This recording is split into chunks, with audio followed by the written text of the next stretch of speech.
విభిన్న విషయాల్లో కాంగ్రెస్ చేయి గుర్తు కూడా కనిపించేలాగా ఒక ప్లాన్ చేసి విగ్రహాన్ని చేసిరని కూడా ఆరోపణ.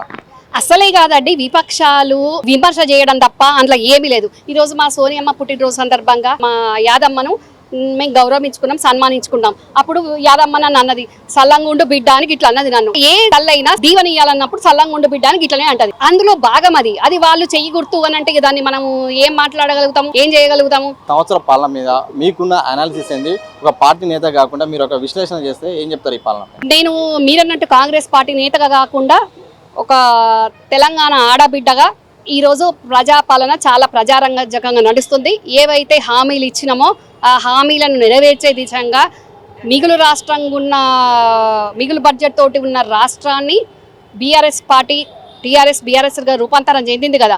అప్పుడు వాళ్ళు టీఆర్ఎస్ ఉన్నప్పుడు మిగులు రాష్ట్రంగా వాళ్ళ చేతుల్లోకి పోయింది. ఈరోజు లక్షల కోట్ల అప్పులతోటి మా చేతికి వచ్చింది.